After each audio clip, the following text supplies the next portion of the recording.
Ta-da! Ta-da, ta-da, ta-da. Well, we are a little bit late tonight, not because of you, but because of me. I get back from dinner a little late, so sorry to hold everybody up a little bit, but we are rocking and rolling.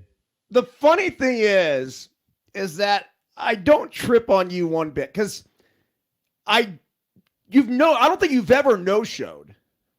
And No, if I'm tell you I'm gonna be there, I'm gonna be there. yeah, but part of this was also on me because I've gotten so confident that you'll be here that I didn't feel the need to send you any text earlier like, hey, just a reminder, this or that. And sometimes we'll go back and forth and Yeah. we'll say, hey, what do you want to talk about tonight? Is there anything, maybe I should bring up, whatever. But ultimately, Thrill, this is clockwork, dude, and it's starting to pay off, so to speak, in that the numbers have been through the roof on our podcast. And Right. we've literally from like week 1 to now have grown like 400 or 500% with the downloads. The numbers across social are through the roof, and your clip last week of "Fuck the Dodgers" has officially gone viral. I mean, millions of views on this thing, bro. I was like, as soon as I said y'all can use that one, I was like, oh shit. And then dude, I must have got, I don't know, maybe 40 texts this week, and everybody's like, yeah, fuck the Dodgers. So I mean, it was sort of funny. So What's funny too is that if you, and I don't give a shit about the comments and everything, whatever, but I will say this: the way you said it was so genuine and so true, because you're like, yo, they've been kicking our ass every fucking year. Enough's enough. Fuck the Dodgers. It's about time we go out there and make the moves that we need to make, bring the right personnel that we need to bring in, and it's time for us to return the favor and go kick their ass. well, and then not only that, I mean, I'm kind of speaking. I mean, I hate to say it, but I'm kind of speaking for our fan base because, in order to, make it to the playoffs back in our era, you had to beat them. You had to beat them. You had to win the division in order to, go forward. And so, they beat us, we beat them, and all that sort of stuff. But here lately, man, it's been a stomping, and that doesn't sit too well with me. And so we need to change the mentality. We need to change the approach. And so, basically what you saw last week was from the heart as to I am tired of getting my ass kicked, and it's time to do something about it. So there you go. Thrill, real quick, we want to make sure we don't forget our title sponsor, Bet Online. It's the holiday season. It's off and rolling with the NFL in full stride, NBA, NHL hitting midseason form.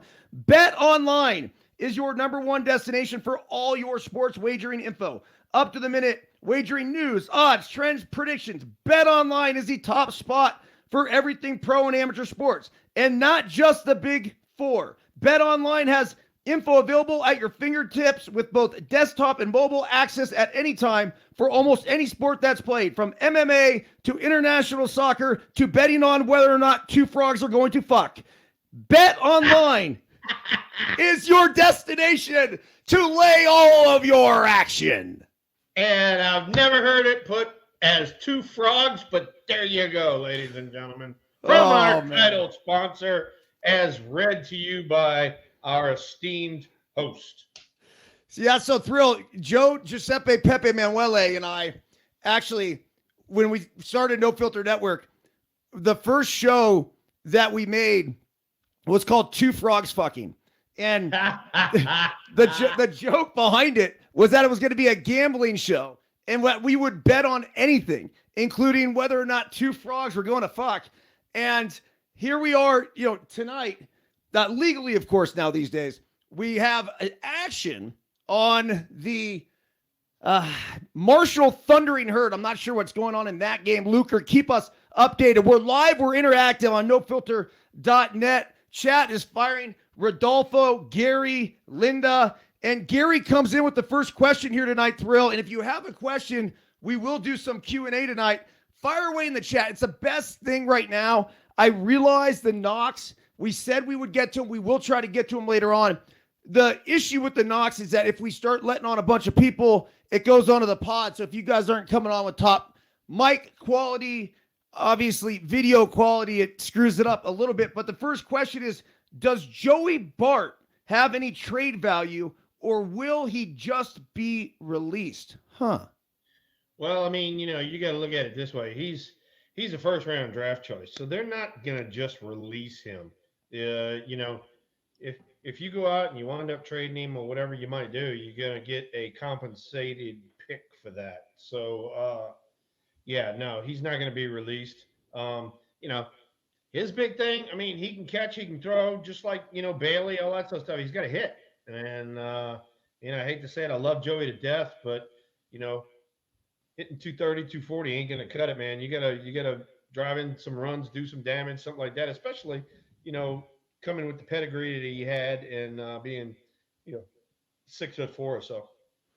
Yeah, sometimes it just takes change of scenery. Yeah, you never know. I mean, you get to a different organization and they put you in a better position and they like you better or whatever it might be, and you perform better. It's just kind of the way it is. I mean, look at a perfect example. When I was with Baltimore, I mean, I was having a decent run of things, but nothing out the ordinary. All of a sudden, I get traded over to St. Louis in the middle of a pennant race, and freaking whammo, the old thrill comes back out. So it's weird how that change of scenery does that for you. So that is true. Okay, so we're actually approaching Hall of Fame time, the time of year where the writers vote for the various players. There's an entirely new list of guys that are on the Hall of Fame ballot for this year. And there's a few leftovers that I think we're looking at. And now it's getting down to the nitty gritty of whether or not these guys are actually going to have a chance to get in, at least from the writers. First of all, before we even get into that, this is something that you dealt with, and you were on the ballot the first year. You didn't receive, I think it was like 10% of the votes. And because of that, you have to receive 5% to go on to the next ballot. And I think I had 4.8% or something like that. So I didn't even go on to the next ballot, but I have been on the Veterans Committee ballot like 3 or 4 times. So there you go. Well, in rumor had it you came really close when they chose Harold Baines. You know what? I mean, Harold Baines, Edgar Martinez, myself, we all got kind of the same stats if you break it down year by year. So, I'm right there in that class, and, Edgar and Harold are both DHs, and I'm not. I was an everyday player. So, it is what it is. So, all right. So I have an interesting case right here.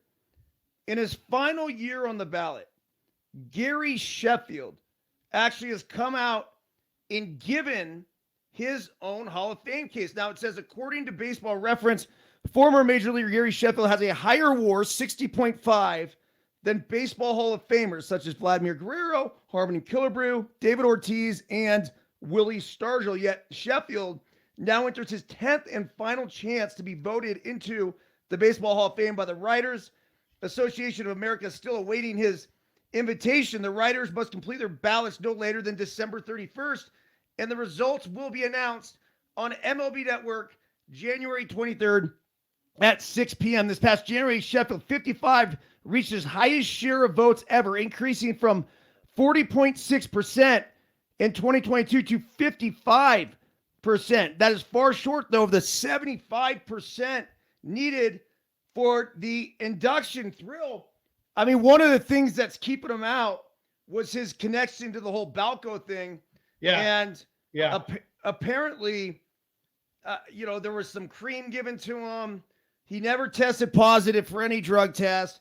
We know there's already guys who have used performance-enhancing drugs that are in the Hall of Fame. It's obvious whether or not people want to take their heads and bury it in the sand and pretend like it doesn't exist. It does, and it did. So on that note, should Gary Sheffield be a Hall of Famer? Well, I mean, that goes back to the old argument you and I had before on this case. I mean, you let Big Poppy in, and he is an admitted user, but he kissed ass with all of the press over there in Boston and became this supposed loved figure, and they let him in the Hall of Fame. But yet you got Barry Bonds, who's the best that's played the game besides his godfather. Then you got a lot of other people, Mark McGuire, you got Sheffield, you got Roger Clemens. I mean, guys like that should be in the Hall of Fame without a shadow of a doubt. Pete Rose, there's another one for you. I mean, just little crap like that I just can't get over. And it deals with the press. And that's right. I'm going to tell you guys that it deals with the press. If you suck up to them, they're gonna move you forward. Look at Big Poppy. He had good stats. Don't get me wrong, but I mean, come on. Look at Barry Bonds. He ain't a flea on his ass. So anyway, my 2 cents on that. It's interesting because this comes up every single year now.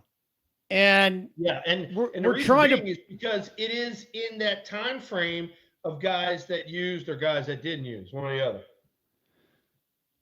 There's so much gray area though, right? Because now we got Sheffield, and it says here a little bit further down in the article, it says Sheffield told MLB.com recently he played by the rules, never tested positive for any illegal substances. He points out that his offensive numbers remain consistent from 03 to 05, while the Braves and the Yankees during those 3 seasons, Sheffield averaged 36 home runs and 125 RBIs. So that's when they actually were testing for steroids. But also says one possible reason. Let's see here.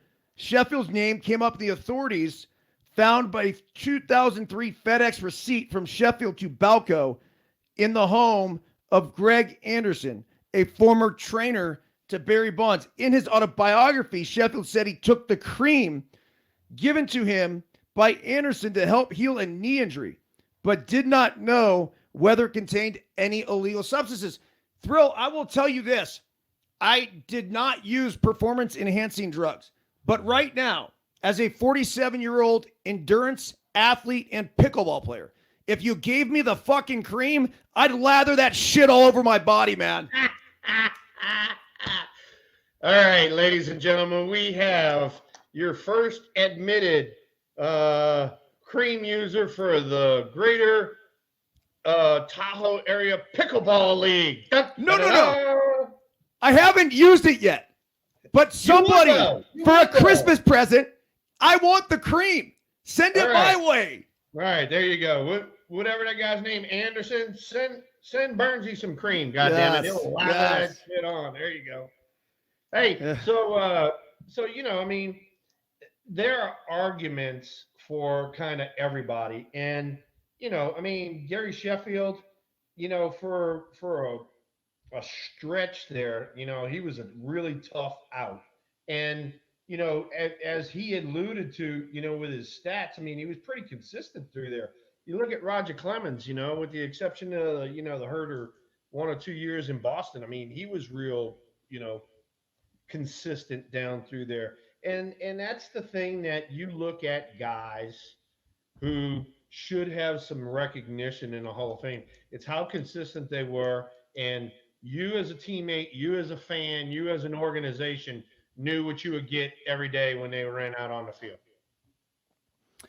Is there one guy, if you have Bonds, you got Clemens, and you got Rose. Those are the 3 most obvious guys that have been left out of the Hall of Fame because of a morality clause. Would you think that it would be appropriate at this point to remove that clause based on the fact that they're being left out apparently because they've done things that were illegal, that were not within the moral righteousness of what, say, the media would perceive to be fair play? The Rose thing, that's a whole nother fucking issue, because look, as long as you weren't betting against your team, I don't think it's great that you're betting on your team, But as long as you're not betting against your team, geez, I don't know. I really don't have a problem with it. Now, all right, here's the hypocrisy behind that. All right, now in baseball, during the game, you can freaking bet on the game. You can bet on players. You can do all that shit while the game's going on. That shows you the hypocrisy of Major League Baseball. And then they're going to keep Pete Rose out of the Hall of Fame, which that record will never be broken, ever. You got to get 200 hits for 21 straight years, and you're still going to be short. All right? That is not going to be broken.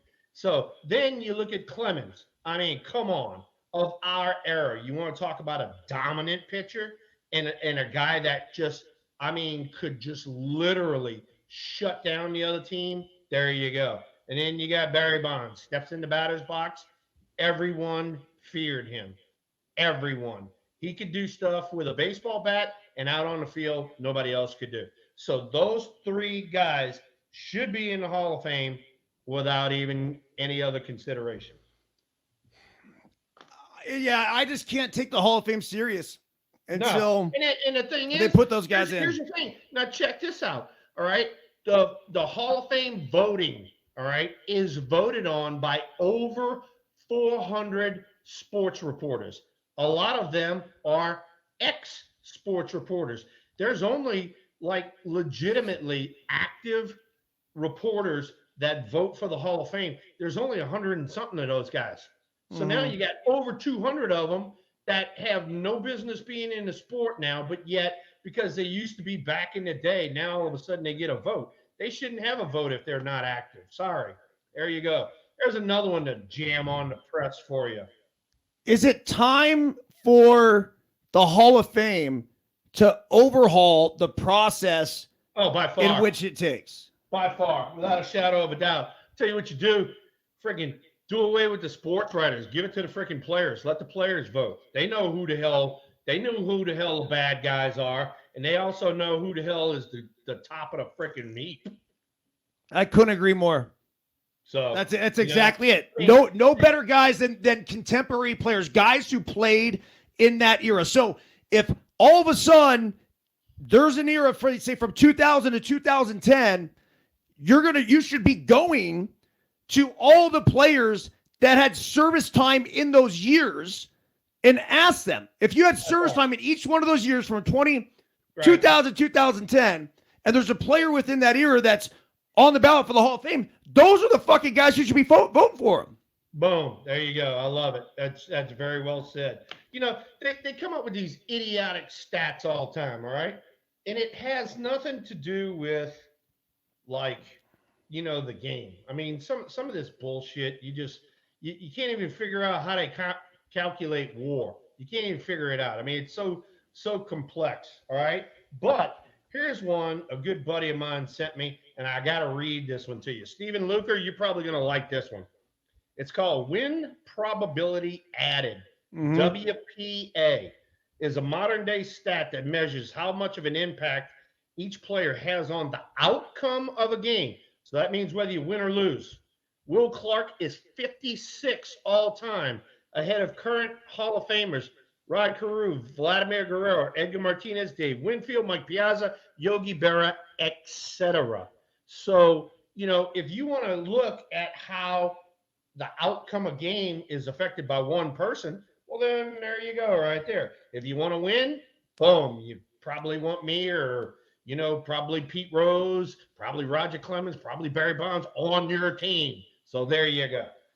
Well, that's why we played the game. We played to win. Every time I took the field, I know that's what I was striving for. I was going to do whatever I could do in my power, offensively, defensively, on the bases to help my team win. So the wins probability added stat is the real fucking deal, man. And so here you are at 56 all time in WPA, yet we can't get any love for the fucking Hall of Fame? Come on, man. Yeah.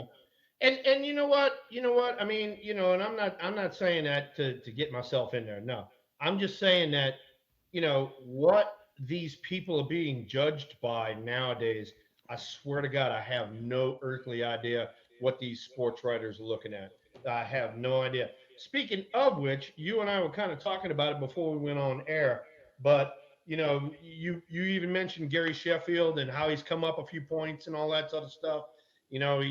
I'm hoping he makes it, but who knows? But one thing for sure is Adrian Beltre is going to be in it without a shadow of a doubt. He's got 3,000 hits. He's got 400 and something homers. I think he's 1,700 RBIs. So that's a walkthrough.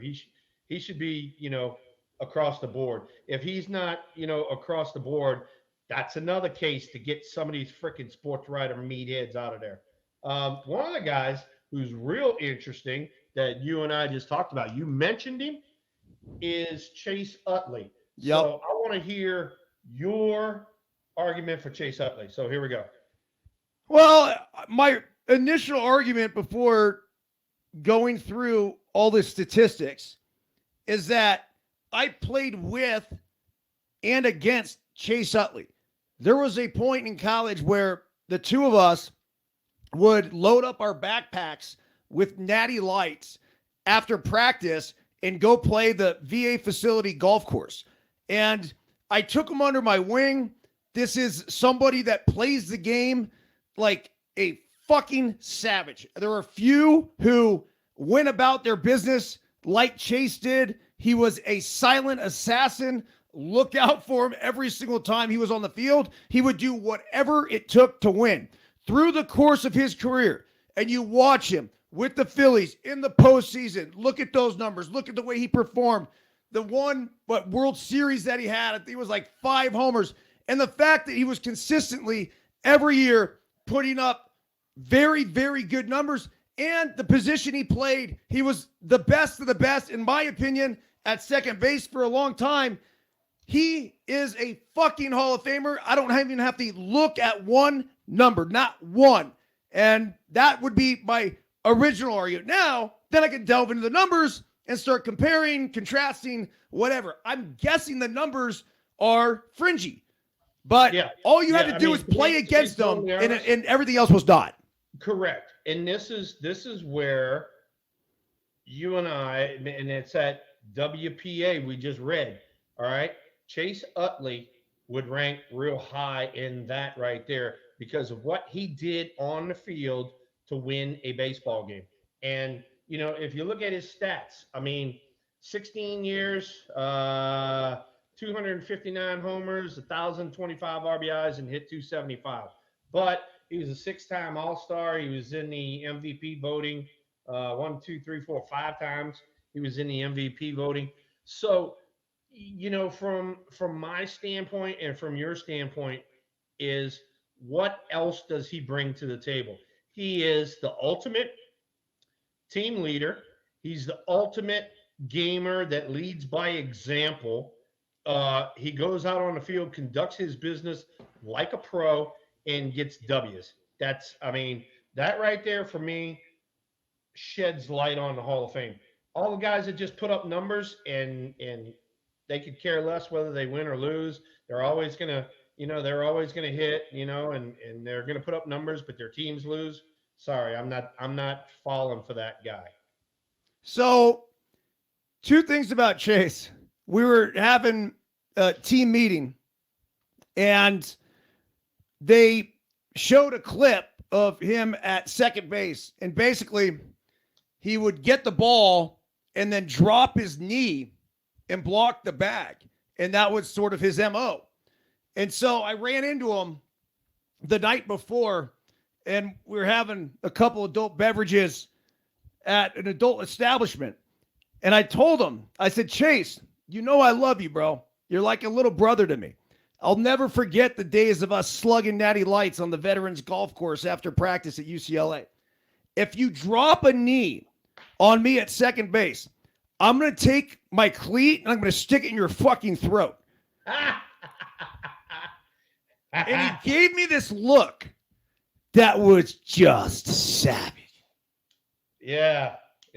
Almost like I dare you. And he just, he's, again, like great guy. No, but he would do, and he didn't give a shit if it's me or somebody else. He would do whatever it took to win at any moment against anybody at any time. See, and then that's the thing. That's the thing. Chase also was a very smart player.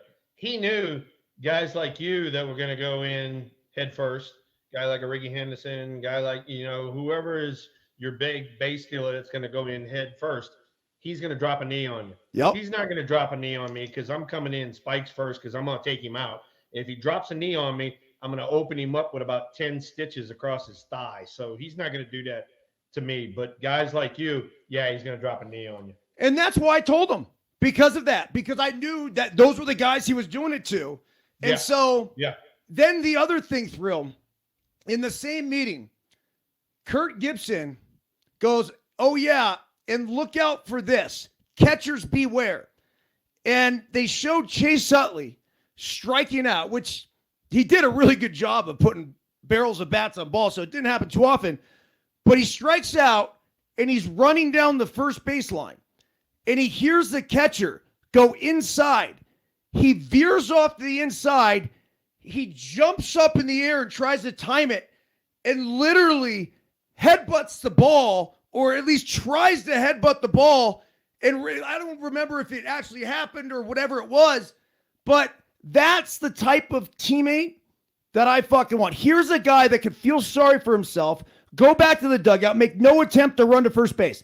Not only is he running to first base, but he's running to first base and then jumping up in the fucking air trying to headbutt the goddamn baseball, dude. That's a Hall of Famer. I love it. That's a Hall of Famer. There's our argument right there. There's our argument. So, oh, shit. All right, we covered Beltre. He's in. We covered Sheffield. We covered Utley. Who are the other candidates this year? All right, so I'm going to go down a list here for the first time guys. And let's see if anyone, I'd say floats your boat that we could get into. Jose Bautista, Bartolo Colon, Adrian Gonzalez, Matt Holliday, Victor Martinez, Joe Mauer, Brandon Phillips, Jose Reyes, James Shields, and David Wright. The first guy that I'm going to bring up, and I'll get your opinion on, that jumps off the page a little bit, I have a feeling that it's going to be real close, is Joe Mauer. Because I was just going to say, those names that you just told me right there, I think the other guy that's going to be close is Mauer. Let me see his stats here. I know he played pretty good career, and I don't know anything about him other than that. So, by the way, I mean, look, the guy was born in the Minnesota area, just Mr. Twin, really. I mean, just, gave his entire life to that Twins organization. Mauer was somebody that just a poster child. I mean, he was the guy that was the high school quarterback, and he was supposed to go, I don't know, it was Michigan or wherever else it was, but one of these big-time schools, and the first-round draft pick, the Golden Boy. And he went on to have a very nice career. Like, very nice. 2004 to 2018. So here's another one for you. And this goes back to our argument about Utley. Mauer played 15 years.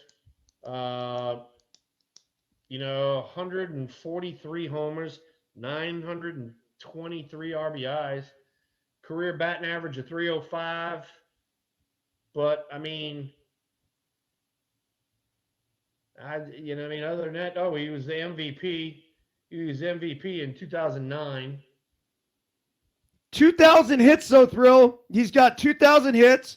He was a catcher, a 124 OPS plus, meaning that he was 24% better than league average. He had an 827 OPS in total. 1, 2, 3, 4, 5, 6-time All-Star, the exact same as Chase Utley, and he's got one MVP award. I would have to say yes on him, man. It's another one. That's another one right there. I would imagine he's probably a really good dude. The sports writers will vote on him, but I think he's going to come up a little short on his first try in. Yeah, I think Utley's going to come up short too on the first try. The question is, how close are these guys going to get? Okay, here's some of the returnees, right? The top returnees that are on the ballot once again. Todd Helton on top of the list. Oh, God, how can he not be in there? 72%. His 6th year on the ballot. He is 3% shy. I got to believe this is the year that Todd Helton becomes a Hall of Famer. Agreed. Billy Wagner, one of the greatest closers in the history of baseball, sits here at 68% in his 9th year. Once again, I got to believe he's going to get in, if not this year, for sure next year. And then the next one before Sheffield is a guy that, in my opinion, should have been in the Hall of Fame already. Andrew Jones, 58% in his 7th year. Yeah, no, I mean, Andrew Jones is a part of those Braves teams that were winning their fannies off. So, but I mean, good Lord, Todd Helton, 369 homers, 1,400 RBIs, 316 batting average, a 414 on base percentage, which is freaking monumental. All-star, he was in the MVP running damn near every year. I mean, just a stud at first base. In the face of the Colorado Rockies organization, never left the organization, played 17 years, all with one organization. So I think he ought to make it. Let's go to our man, Billy Wagner. Let's see what Billy's got featured for us. Hey, so real quick, I think it's only appropriate we give a quick little nugget about these guys. Todd Helton, when I was with the Rockies for 2 weeks, I was on a couple plane flights with him, and the Rockies had a super young team. So he asked me to come sit in the back of the plane. He's like, Bernsey, come chill, man. And so I went back there on these flights. I think it was 2 of them. And he then pulled out it almost looks like a coffin box, and then opened it up, and then pulls out 2 glasses, and I don't know what kind of wine, just some ridiculous wine, and then just a little pour here and a little pour here, and I sat in the back of the plane and had a glass of red wine with Todd Helton. I felt like I fucking made it. That was it, man. That's when I knew I was a big leaguer. That was pretty cool. Yeah, no, that's awesome. And then, I know Todd pretty well, being first baseman and all that sort of stuff. Super nice guy, outdoorsman, love him to death. And he should, if he doesn't get that 3% like you're talking about, it'd be a freaking travesty. And it'd be another freaking strike for the freaking media meatheads. So, Billy Wagner, let's go here. 16 years. 47 and 40. He had 422 saves, and he finished 703 games. Pretty freaking dominant.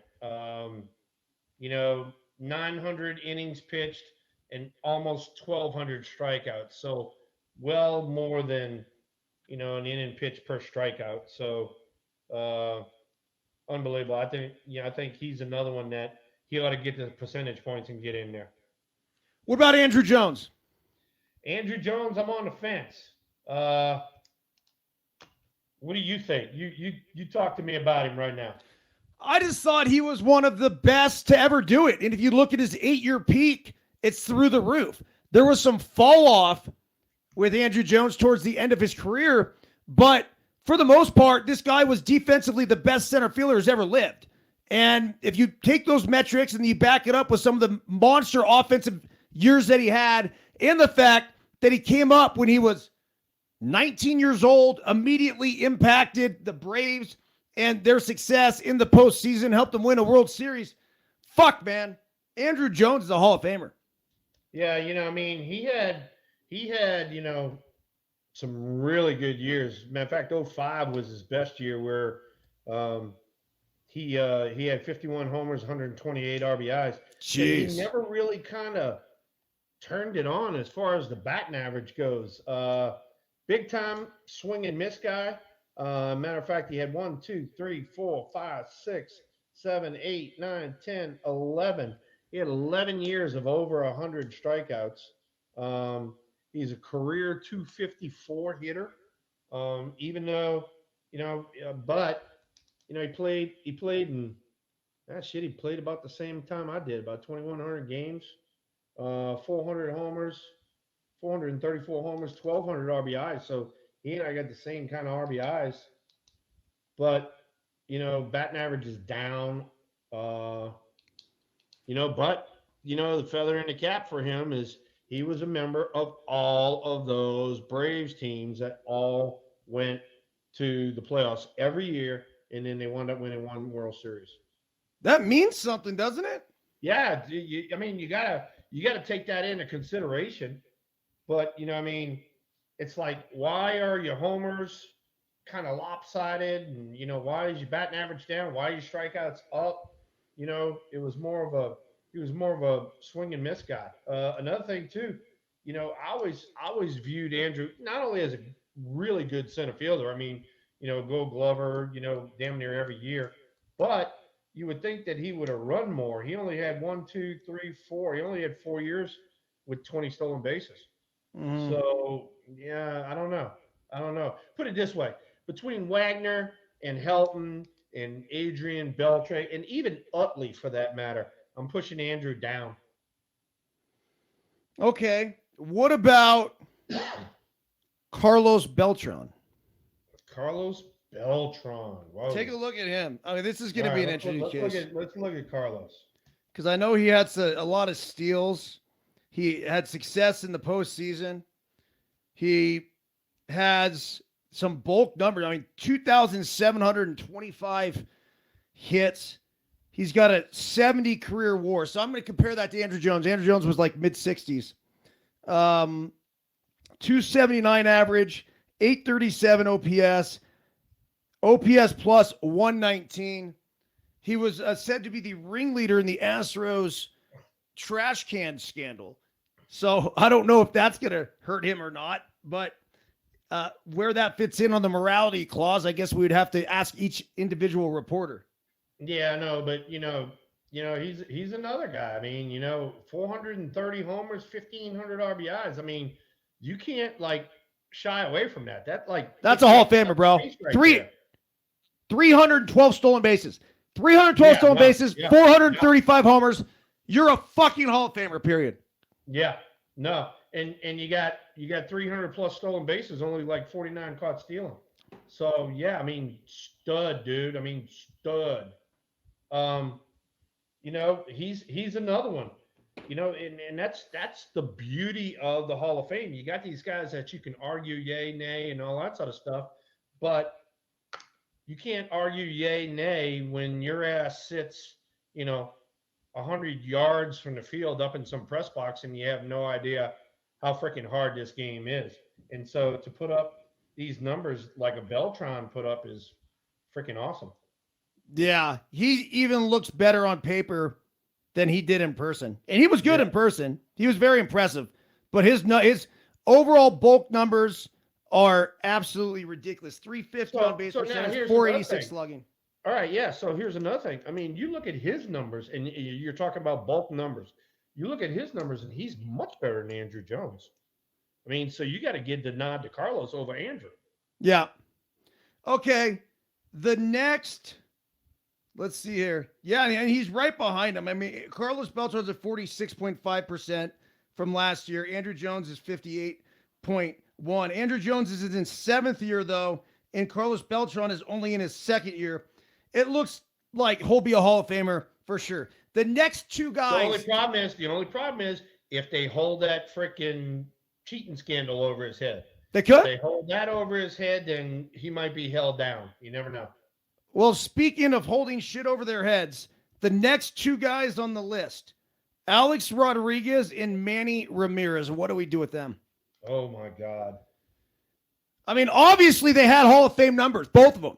And A-Rod had one of the greatest careers in the history of Major League Baseball. Yeah. But here we are. I mean, we're obviously in the Bonds-Clemens category when it comes to both these guys. What do we do? Yeah, I mean, they fall into the Bonds Clemens category. It's exactly right. I mean, two of the best ever. You know, I mean, look at A-Rod. I mean, he's what? Is he third or fourth on the home run list? What is he? Dude, I think he's third because Right, yeah. because he's above Willie Mays, right? Or am I wrong on that? Because Bonds and Ruth are above him, but A-Rod was right at 700. Willie Mays was about 690 something. Yeah, so Luker's checking for that. But then on the flip side of the coin, you have Manny Ramirez, who arguably was one of the best RBI guys of our era. And look at Manny Ramirez's grand slams. I mean, he's got something stupid like 22, 23, 25, something like that grand slam. So, you know, I mean, Manny Ramirez was an RBI machine. I'd take him on my team, even though he did some stupid stuff in the outfield. I'd take him on my team because I got one for you. Manny got down to first base, and you remember the one where he just like, I don't know if y'all remember this. He like turned around and winged it, and then or somebody else winged it from the outfield, and then Manny went and cut it off or something like that. Yeah, exactly.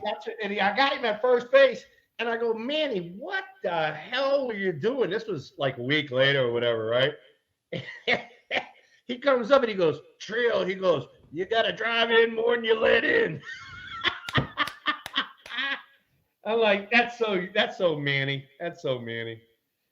He had. All right, so here we go. Luker jumped on it. Bond 762, Aaron 755, Roos 714, Pujols 703, and then A-Rod at 696, Mays at 660. Okay. So he's 1, 2, 3, 4, 5, 6. Statistically speaking, Alex Rodriguez is a top 5 position player to ever play the game of baseball, ever. I agree. And it's not even really close. Like he has all of the credentials, but he also comes with baggage and a lot of baggage, speculation, lies, all sorts of whatever you want to call it. But he's been tied to performance enhancing drugs. The other thing that's kind of interesting here, though, is when I talk to people about A-Rod, he's so polarizing. But to his defense, if you ask Michael Young, who A-Rod took under his wing and is a great guy, A-Rod was a great teammate. He was the guy that all he wanted to do was fucking win. And so in order to win, he knew it was going to take way more than himself. And I'm sure he had his moments. And I'm sure he had his reasoning, whether it was selfishly motivated or not. But I have heard that he was somebody that would share that knowledge, where if he picked something up on a pitcher, he was going to let you know. He was calling signs from second base. He would call pitches from not from second base, but from shortstop. Did it all the time. We once picked A-Rod signs as he was relaying them to the catcher, who was relaying them to the pitcher. So I told you I never wanted the signs, but I am positive of this.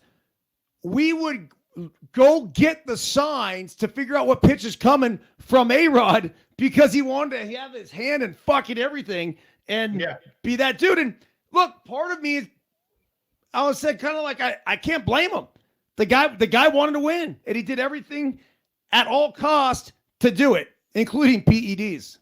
Yeah, no, I get it. And, you know, he's got that cloud hanging over his head, so that's how they roll. But are we done with the Hall of Fame stuff? Let's move on. A couple others I want to get your opinion on, though. How about Omar Vizquel? Just what do you do with that, right? One of the best gloves of all time. Yeah, no, I mean, but the offensive numbers aren't there. You got to exactly look at Omar like you look at Ozzie Smith. I mean, yep. You know, go glove, go glove, go glove, go glove. average hitter. And, what do? They let Ozzie in. So what do you do with Omar? Yeah, you look at the numbers, 336 on base percentage, 688 OPS. OPS plus was 82. But this guy has a WAR, and this is how good his defense was. A WAR of 45.6 just based on his glove alone. He was a guy that I'd watch play, man, and he just looked like a fucking magician. Like, he would do shit with, like, almost like Savannah Banana stuff where it just doesn't look real. Yeah. But he'd do that on a major league field. Yeah, and he was over there with the Giants, and he was doing the stuff, the bare hand into the balls and all that when he didn't have to do it. And, he'd come into the clubhouse and I'm like, Omar, I said, why did you bare hand that ball? You had him about 20 steps. Why didn't you catch it with your glove? He goes, Thrill, I was working on some stuff. And, he'd say stuff like that. So whatever. But all right, a couple others, and then we'll just move on. You have Andy Pettit, Bobby Abreu, Jimmy Rollins, Mark Burley, Francisco Rodriguez. So that's K-Rod.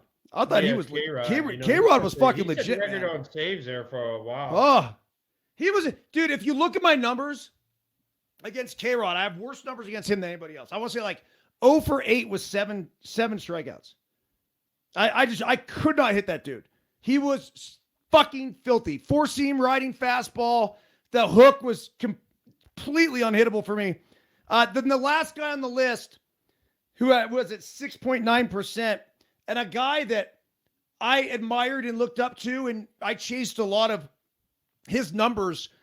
I think for a minute there, like I remember using him as a comp, and I tried to tell the A's I was Torrey Hunter. They're like, nah, man, you're Jay Payton. I'm like, fuck off. I'm Torrey Hunter. And so there was, he got 6.9% of the vote in his fourth year. Just, I really like Torrey. All the times that I've had a chance to be around him. At a time, he was the best center fielder in the game of baseball. Yeah, but I just don't think he has a longevity. Yeah, no, he was a stud. He was a stud, definitely. So. All right, man. Well, moving on. What else you want to get into? So, needless to say, there was the big signing with the Giants. Was our man Mr. Jung-Hoo Lee. But here lately, the Giants added a few guys. Tom Murphy signed a 2-year, $8 million deal to basically back up Patrick Bailey. So this goes back to, I think it was Gary's talk about, Joey Bart earlier. With this signing of Murphy, it kind of makes Bart kind of expendable. So I don't know. We'll see what happens there. And then today, as a matter of fact, the Giants signed outfielder T.J. Hopkins from the Reds for a player to be named later at cash considerations. Hopkins is 26, and he hit 171 with 1 home run in 25 games in his rookie season. Spent most of the year at AAA, where he hit 308, 16 homers, 93 games. So corner outfielder, looks like a little help in the outfield was picked up right there. Okay, I mean, a couple of signings that obviously not doing it's too more, much there, other than the Joey Bart thing. They picked up a right-handed pitcher off waivers from Oakland, who was in AA and AAA. So it seems like they're picking up a few extra pieces to not only be backups but also to shore up the minor leagues. All right, real quick, we're also sponsored by Verge. My guy Jory over at Verge, reach out to him. Tryverge.com. I just had a shot of this, Thrill. I could not go on without mentioning the fact that it's ginger, it's lemon, and it's cannabis. That's right. There's fucking weed in this thing, man. Gets you that sustained high. That's so you. Ladies and gentlemen, our host is now high as we proceed forward. Yes, sir. I mean, isn't that the whole point of life? It's just living on one big high. All right, we got another sponsor. Good Lord, we're reeling them in, baby. Reeling them in. Yes, we are. Hey, question. So the Giants have been linked to Yamamoto, the Yeah. Japanese superstar, 25-year-old right-hander. The benefit of giving him a big contract is the fact that he is young, only 25. He is one of the filthiest pitchers in the world. He still hasn't pitched a game in the big leagues. And then on the other side is a guy by the name of Blake Snell. He's a Cy Young Award winner. Oh my God, I love him. Legit, dude. He's he's the man. He just got through pitching for Bob Melvin. Bob Melvin knows him like the back of his hand. And pitching well for Bob Melvin. Yes, he did. Matter of fact, he pitched so well, he was the Cy Young winner this year. I'm going after Snell before I'm going after Yamamoto. You know what? Yamamoto is going to cost you, people are saying $300 million. It's going to go over $300 million because he's got both New York teams after him. That's first off. But then second off, we just got through spending $113 million on Lee. So, I mean, there ain't no, I can't say there ain't no way, but I mean, what are you going to do? You're going to have to go up above 300 to get Yamamoto, and then you tack on 113 for two players. One's a position, one's a pitcher. I don't know if we got that deep of pockets. Snell's the perfect guy to go after, and the reason being is that he just won the Cy Young Award pitching in the NL West. He's obviously very comfortable there. He just won the Cy Young Award pitching for Bob Melvin. San Francisco is still known as a pitcher-friendly ballpark. This is the motherfucker we want to go after, dude. I totally agree. You put him in Oracle, AT&T, whatever you want to call it now, and he's going to be as good, if not better, than his numbers from last year. Yeah, no doubt about it. And then the big thing is, I'm just telling you right now because Matt Williams knows better than anybody. He's coming in, and it's going to be defense. A guy like Blake Snell is going to benefit from us being vastly improved in defense. That's the truth, man. All right, what anything else on the horizon? You said you're going out to San Francisco after the new year for a camp out there. What's happening? So I'm going to Arizona. I'll be in Arizona. Okay, to Arizona. January 15th. We got a mini camp with all of our, I guess you want to call it top prospects. So probably going to be about 45 guys there, maybe somewhere up in that vicinity, plus probably some of our major leaguers who are rehabbing. Now, I would imagine Austin Slater's going to be down there, coming off of his surgery, and one other one I was told. So, I'm looking forward to getting down there. I had talked to Bob Melvin, and I know that he was trying to get down that way. But there's a bunch of our younger minor leaguers that I did not see last year. I saw Eugene, and which is high A ball, and I saw Richmond, which is double A. I did not see San Jose, and we had quite a few younger players coming out of there that were doing really well. So I'm gonna be there checking them out. Tara came on here. She says she has a question. Far away there, Tara Burns. Oh, and by the way, she's got a little drinky poo with some ginger in it as well too. So she wanted me to let you know that. Huh? What is she talking about when she says, "Who are you guys sending to the breakout game?" What's the breakout game? Are you talking about the game that's in Birmingham? I have no idea, dude. Okay. So I'll be at that one too. So June 20th is a game at Brickford Field in Birmingham, Alabama. It's the oldest. Oh, field. Rickwood. I've been there. I played there with the Bananas. Yeah, exactly. It's the oldest professional field in the United States. And the Giants are playing the Cardinals there. They're redoing the whole field. They're redoing the lights, the stands, the playing surface, everything. It's getting a major league makeover, and the Giants and Cardinals are going to play a game there to celebrate the history of Rickford Field. Okay. Are you going to go to that one? I am. I will be there. It's only, believe it or not, it's only an hour and a half away from the ranch. So I'll probably wind up going. put it this way. If they don't let me in the dugout, something's freaking wrong with these morons. So hopefully I'll be in the dugout. I know I'll probably have Trey with me as well. So we'll see. You'll be in the dugout of the Savannah Bananas game. Oh, without a shadow of a doubt. And here comes. I will be in the Savannah Bananas game in Baton Rouge, Louisiana. Oh, and by the way, I think I told you this. March 14th, 15th, 16th is when they're going to be there. March 13th is my birthday, so it's right after the birthday. So I will be Savannah Banana in it. I absolutely love it, dude. I'm going to do everything I can to get out there. If not, Adam Viro, who's a Bananas coach, will take good care of you. If not, I will handle it from the thrills end. Yeah, dude, exactly. You're doing just. I want the red carpet rolled out, but I want you to be in the trenches with the boys. They're going to love you, man. We can have fun. We'll be having a good time. So such good guys. Awesome, awesome. So whatever Tara's question was, Luker freaking brought it on there. So hey, what up? Hi, Merry Christmas. What you got? Okay, I was talking about the breakout game, which is it's an inaugural series that MLB introduced, and it's the top prospects. So every team is supposed to send their top prospects, and it's a 3 or 4 day series during spring training. So who are the Giants going to send? Like, who's on the top end of that list? Like, they're doing all the media stuff's coming out. They've got Holiday posted all over all the media stuff, the little Holiday. Okay. Let me ask you this. When they do it, when do they normally do it in spring training?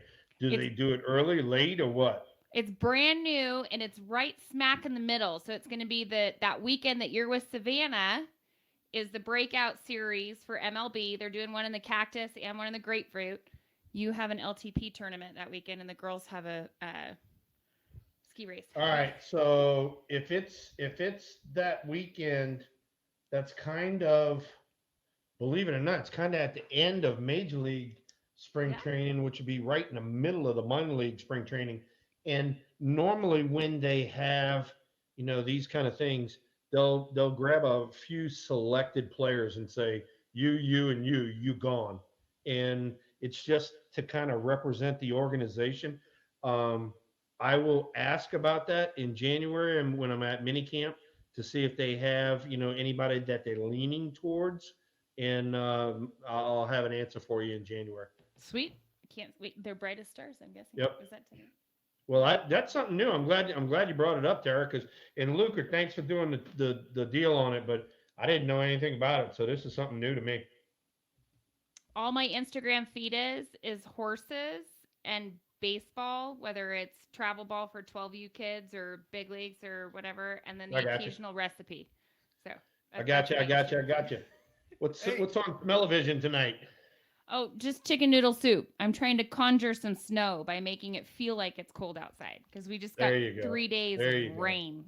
We're conjuring. That's what we're doing. Hey, Thrill. Are you bucking a pack? Can you do me a favor? So I know you've told this story before, but it's one of my favorites of all time.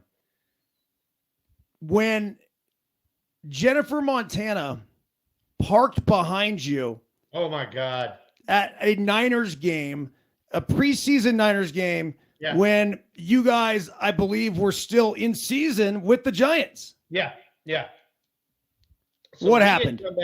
We had come back from a road trip and we had an off day, and I didn't know anything about it. And I was kind of a little banged up, and so the trainer had said, "Hey, you need to come in and get a little work done." So I was like, "All right." So I showed up. And, I'm early as always. Well, I didn't know it, but it was a 49ers spring game. And they were actually playing the Chargers, believe it or not.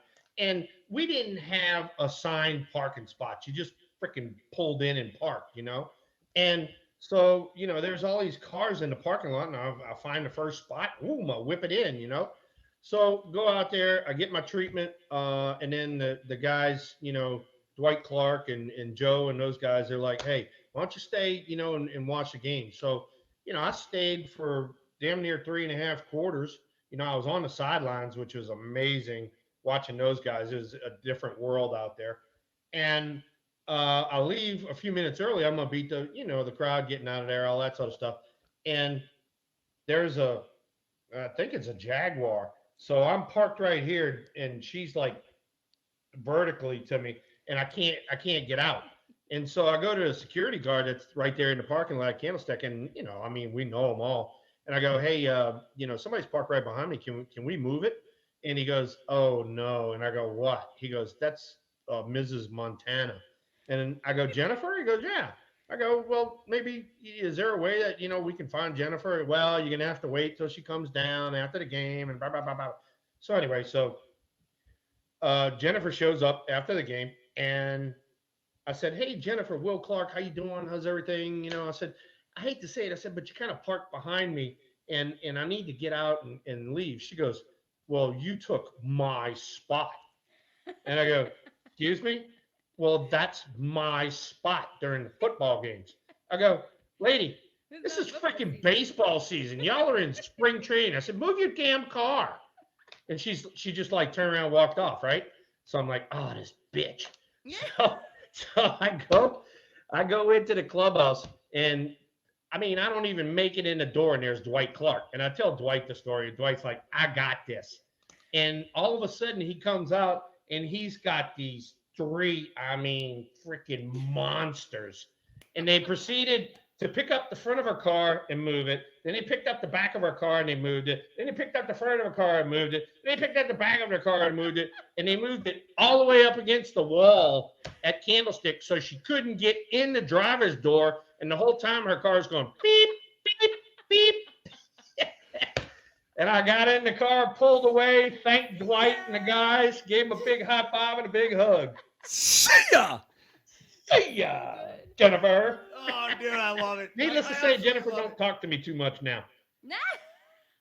Hey, so Brock Purdy has been getting compared a lot now to Joe Montana. How much have you been able to see of Brock Purdy, and what have you noticed? The one thing that I've noticed is a lot very similar to not only Joe, but also Steve Young.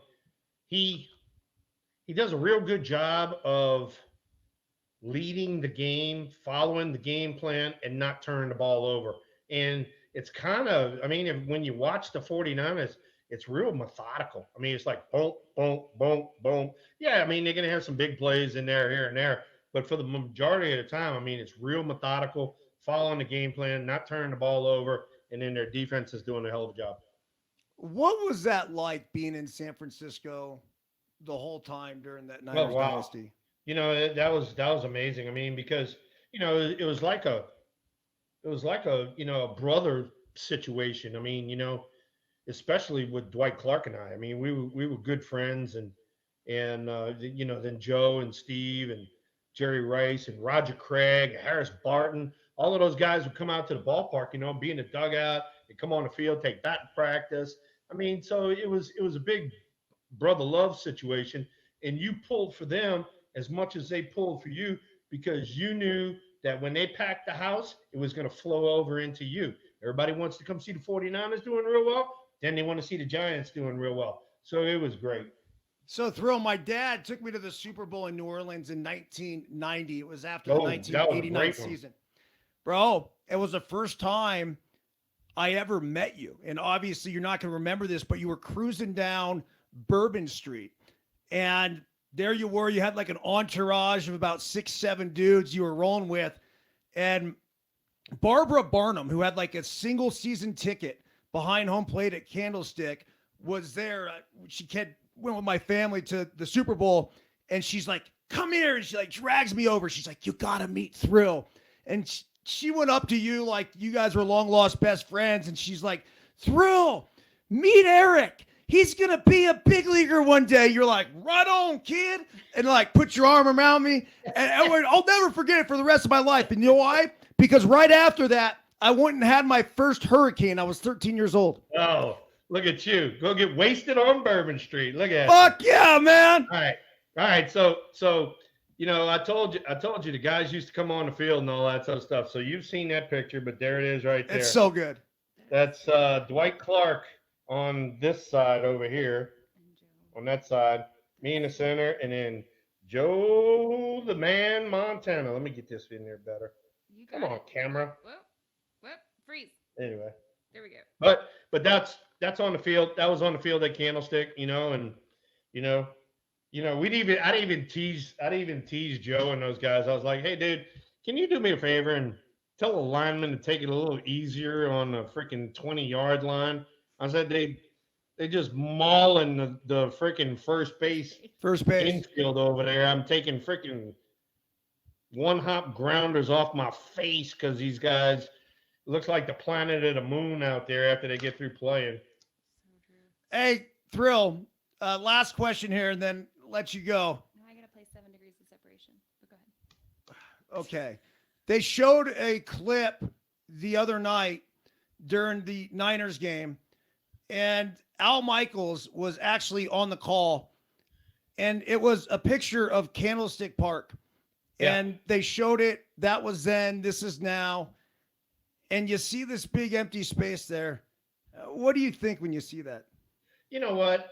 I even did an interview this morning about a guy called me up and he was doing a book about Candlestick, and I told him, because he's talking about Candlestick in the final days and all that sort of stuff.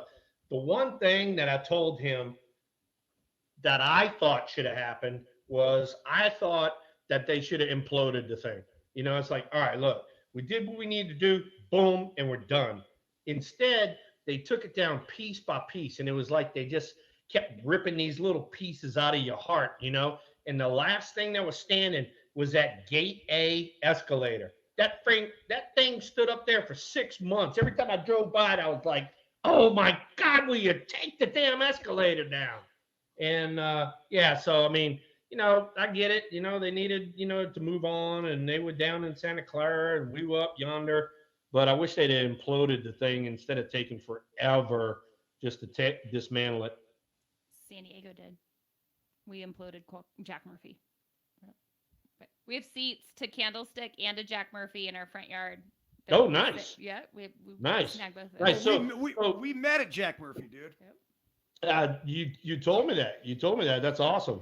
But one of the guys in the chat room, Josh Thoreau, he gave me a set of seats. Plus the Giants gave me not one, but they gave me 2 sets of seats. Nice. So I got Josh's here at the house, and then the 2 that the Giants gave me are at the ranch. I got to say the Giants handled it really well because we bought 2 sets of seats. We have one here, and then we have one down by the beach. And they shipped them to you. You got this huge box. You got the certificate, the whole deal. So San Diego State owned the rights to Jack Murphy by the time it was imploded.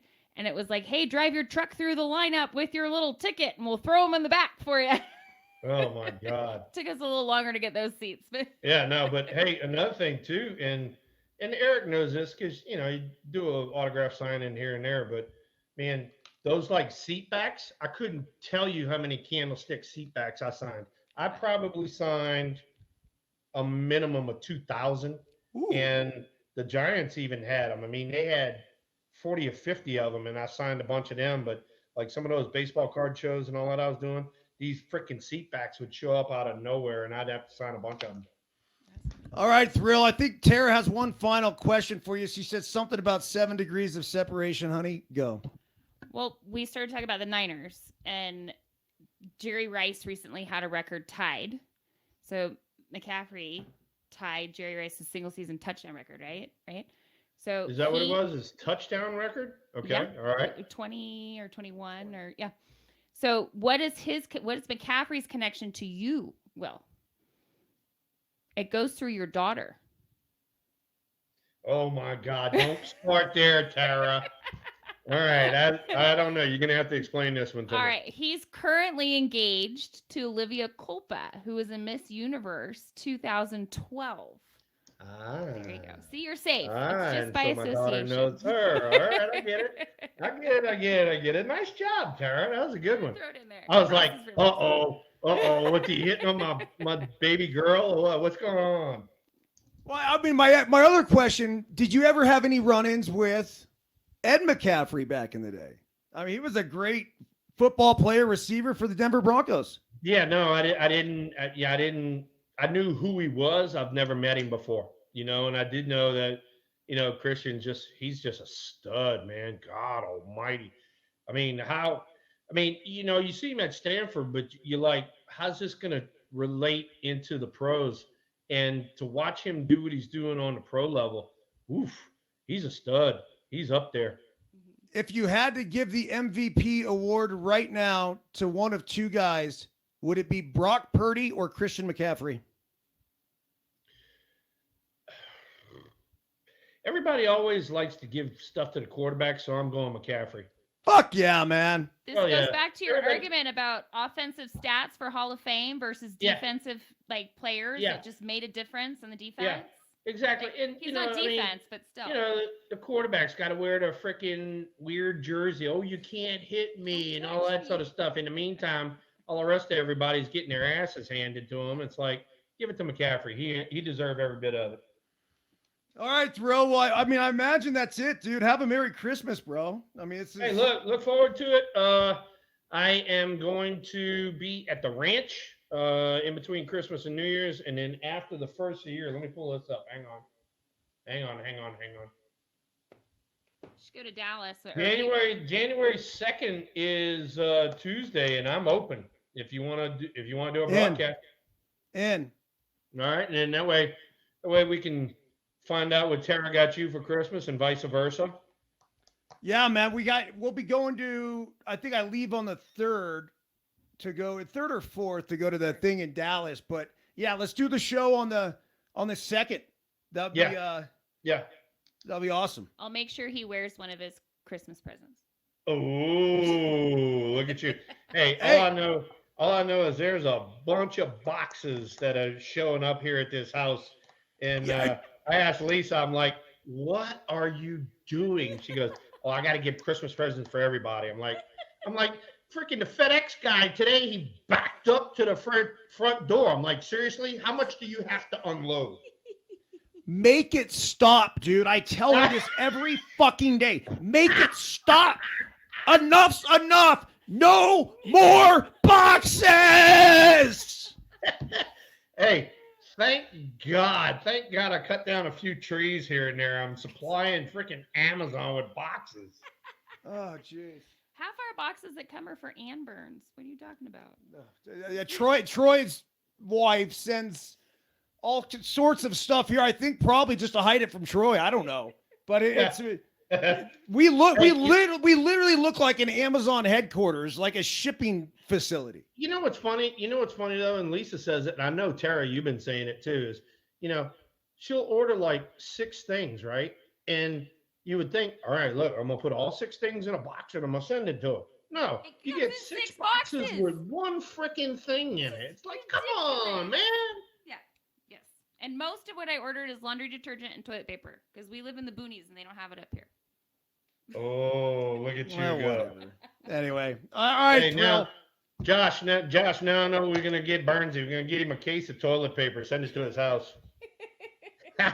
I TP'd my own house the other day on my daughter's birthday. For Chloe's No way. Yeah, I was messing her. Not of the I actually TP'd the kitchen, which has now become the inside pickleball court, by the way. Oh my God. All the furniture's moved up against the walls. I'll send you a pic. And there's a net down the middle of the house. No way. Dude, you're insane. People have accused me of that before, yeah. Back off the pickleball. Merry Christmas, y'all. All right, right back at you, Tara. Have a great one with the kids. All right, everyone else out there, we'll see you on the 2nd. Oh, fuck, man, this is the last show of the year. Yeah, we'll do a 2024 show. It's been a hell of a 2023, Thrill. Yep, you know what? It's been excellent. And I know you're gonna say something, but everybody out there in the chat room, everybody on Apple iPod and Spotify and whatever other little thingamabobs we got going on, thank y'all for joining us. It's been a great year. I mean, good Lord, how much shit did we cover this year? And next year it's just gonna get better. That's it, man. Always growing, doing whatever we can to improve. If you could leave a review, hit 5 stars if you're feeling generous during the holiday season, it would be really cool. We would appreciate that. And just like you said, Thrill, I mean, Merry Christmas, Happy New Year to everybody, and we'll see you on the other side, man. See you on the other side. Hopefully you get some snow, and hopefully it gets out to 80 degrees for me. So I love it. All right, bro. Merry Christmas, All right, bro. dude. Merry Christmas, man. See ya!